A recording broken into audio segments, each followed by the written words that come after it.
I read a book every Shabbos, but the kind of books I read are kind of academic. And people are always like, what should we read to our children? So here are the 5 books that really shaped my childhood. Number 1, The Monster at the End of the Book. Furrable, lovable old Grover finds out that there's a monster at the end of this book. No spoilers, turn it off if you don't want to hear this now. But the monster at the end of the book turns out to be Grover.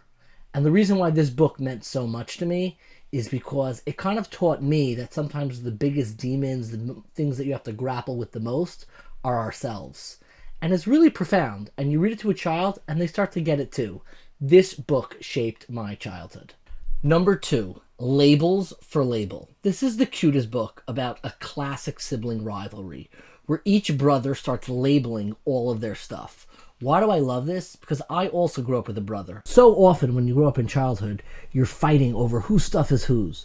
But the parents do something brilliant. They start labeling their stuff. They label the food in the kitchen. They label the forks and knives. The dad labels his car. And what it teaches children is that if you treat your siblings with this possessiveness, imagine your parents treated you that way too. It really taught me how to share, which is like the most important lesson for the rest of your life. Number 3, Marvin Redpost, Why Pick on Me? Now, I'm going to be honest. This is the new artwork. The one I grew up with, I like the picture on the cover much, much better. But the book is exactly the same, and I love it. It's about a kid who gets accused of picking his nose. And he's mortified. All of his friends are making fun of him. His best friends are making fun of him. But what goes on is that in the class, they have a project where every student in the class for a time capsule has to ask a question to every single person in the class. And Marvin decides, I'm going to ask, do you pick your nose?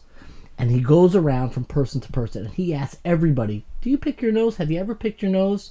And it turns out that when they finally do the survey, his question is the most popular, and everybody has picked their nose except the bully who initially accused Marvin. To me, this is the story about a private struggle that you think you're the only one dealing with it, and you learn to find out that once you share a little bit of your own vulnerability, you realize everyone's dealing with this, and the only people who aren't dealing with it are the bullies who are too afraid to share. Number 4, Molly's Pilgrim. I have an issue with this one again. This is not the artwork that I grew up with, but it's the same book, and I absolutely love it. The reason why I love it is because it's about a girl who goes to school and has an assignment where they have to make a pilgrim for a Thanksgiving assignment. And she goes home and tells her Russian immigrant mother that she has to make a doll that looks like a pilgrim. And instead, her mother, who's clearly a Russian immigrant, makes her a doll that looks like her, the mother. And Molly is mortified. Says, this isn't the assignment. It was supposed to be a regular pilgrim, and all the other girls make fun of her. The scene of her being embarrassed by her mother is still something that sticks with me to this day. And the book ends on a beautiful note, which essentially the teacher comes forward and reminds the students it takes all kinds of pilgrims to make a Thanksgiving. It's about bringing all of your differences together, and that's what makes you special. This is a book that absolutely shaped my childhood. And number 5, this is just one of my all-time favorites. It's not just for Hannukah time. Hershel and the Hannukah Goblins. It's about a haunted shul that's haunted by goblins. Now, be advised, I read this to my own son, and it started to get a little too scary, and we had to stop reading it.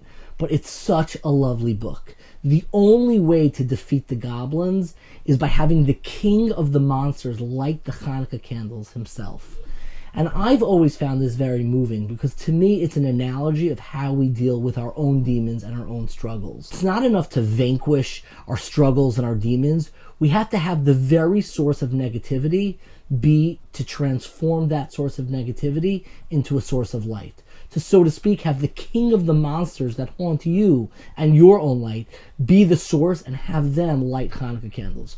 We read this throughout the year, and fun fact, for Halloween this past year when my son was in school, he dressed up as Hershel from Hershel and the Hannukah Goblins. So these are the 5 books that made me. Be sure to subscribe on YouTube where we have more videos about book cultures, great book recommendations, all sorts of great videos. Check us out at 1840.org.